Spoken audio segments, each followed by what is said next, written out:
Hot take, you don't need a pastor. I don't believe in pastors anymore. This is teaching for women. So you are very smart, I have to say, because the Bible actually says that the churches go apostate in the ends. Yeshua warns us in Matthew 22. He warns the disciples when they ask him, what is the end of, what is the sign of the end? He says, do not be deceived. Let no man deceive you. And only a remnant will not be deceived in the ends. And there's a ton of scripture that's 2 Thessalonians 2, the churches fall away in the ends, and the man of perdition will be sitting in their temple, proclaiming to be God, that's worshipped over God.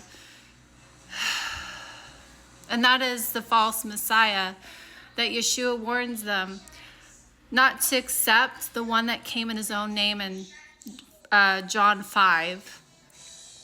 Because they don't have the testimony of Yeshua. So they make Jehovah a liar, 1 John 5, verse 10.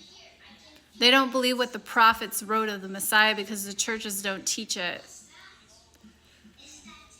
They haven't looked to see what Moses actually wrote of the Messiah so that they believe his words in John 5. Moses and the prophets prophesy that Yeshua would magnify the law, make it honorable, and give him everything desired at Horeb in the day of the assembly, which is the Ten Commandments. That he would give us commands that we are to live by, that Jehovah will require of us to keep. That's Deuteronomy 18:15 through 19, Isaiah 42:21. Yeshua magnified 2 commandments in the old law, just like Matthew 22, verse 36 through 40 says. What are the 2 greatest commandments in the law? Love God with all your heart, soul, and mind, which is to honor your father and your mother in the Lord. The first commandment with promise in Ephesians 6, 1 through 3, because he quoted Deuteronomy chapter 6. To honor your father and your mother in the Lord means to keep the commandments in your heart, teach them to your children. It will be your righteousness. He quoted verbatim Deuteronomy chapter 6, verse 5. Love the Lord thy God with all thy heart, with all thy soul, with all thy mights. And then he magnified to love your neighbor as thyself, which is Leviticus 19:15 through 18, which is the royal law James tells you about in James 2. The good works, right? And it's to not be respecters of persons, like James says in James 2. Do not honor the poor or honor the mighty, but in righteousness judge your neighbor, rebuke them when they sin. Do not hate your neighbor in your heart, but anywise rebuke them when they sin, so they don't suffer sin upon them. Because the wrath of God comes on to those who are disobedient, to the disobedient children, who break his covenants, who break his commandments.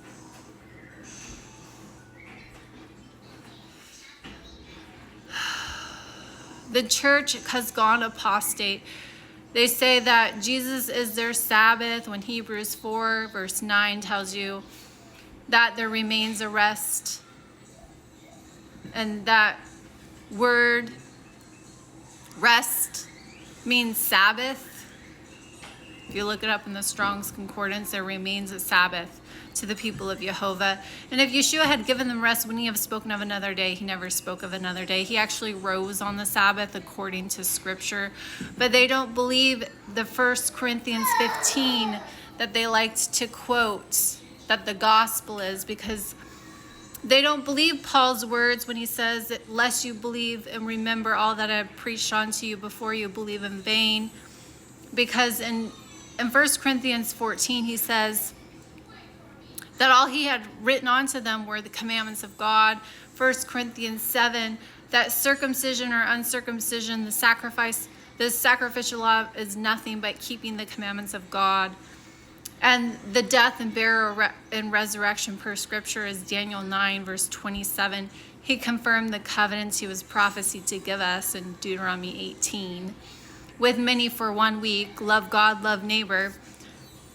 And then he ceased sacrifice midweek. He gave them the sign of Jonah. He would be in the earth 3 days and 3 nights. And when the Marys came to the tomb in Matthew 28, it was yet dark before the dawning of the first day of the week. He had already risen. His Sabbath is dawn Saturday to dawn Sunday. He was already out of the tomb before the dawning of Sunday, the first day of the week. That's why he's Lord of the Sabbath. They have a polluted Sabbath.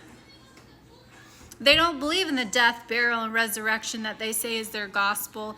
They make Jehovah a liar in 1 John 5:10 because they don't believe what the prophets prophesied that the Messiah would do, that Jehovah would require of them. They've turned the grace of God into lasciviousness, Jude 1:4.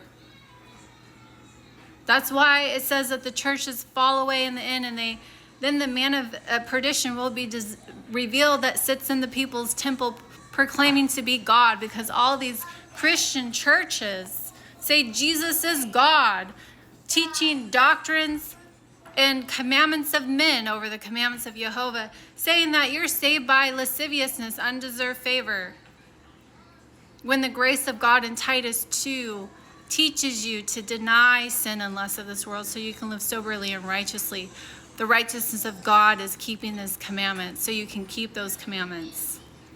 Unmerited favor doesn't teach you anything. That's you sin and gain favor. Undeserved favor cannot teach you to deny sin. No, because the grace of God, the Greek word charis, means especially divine influence upon your heart and the reflection in your life. His conviction, turning you away from your sin, teaching you to deny it. You're supposed to reflect on your life and see why he's convicting you. What are you doing to break his commandments? Are you doing idolatry, the sin unto death, your Christmas and Easter, wearing a crucifix between your breasts, Hosea 2:2, where he says, plead with your mother to remove the adulteries between her breasts? Don't tell people that they should go to church.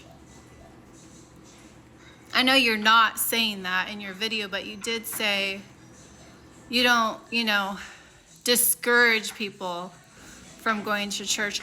Discourage people from going to church.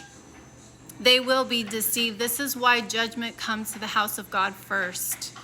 The Jeremiah 23 pastors, the Ezekiel 34 pastors that have been indoctrinated, that teach commandments of men. That's why there's 46,000 different denominations, all Christian, all divided, all with different doctrines of men, all breaking the commandments of God by their traditions. None of them hold the testimony of the Messiah, which is prophecy, Revelations 19. They don't know it was given at Horeb in the day of the assembly that Yeshua would give them, that they're to hearken on to in Deuteronomy 18. They don't know it's quoting Deuteronomy 5, that he gave the covenants with his voice, the 10 commandments, and added no more. They think that the covenants is the law of sin and death, the sacrificial law, the handwriting of ordinances that was given after Horeb, when Moses went up on the mountain, on Mount Sinai, to receive the verbal contract that Jehovah would write on 2 tables of stone.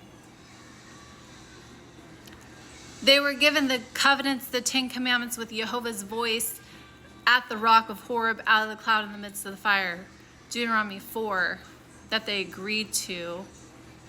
And then when he went to go get the 2 tables of stone on Mount Sinai, then they transgressed, breaking the covenant they agreed to. Then Moses wrote the handwriting of ordinances, the sacrificial law, in a book until it would be finished.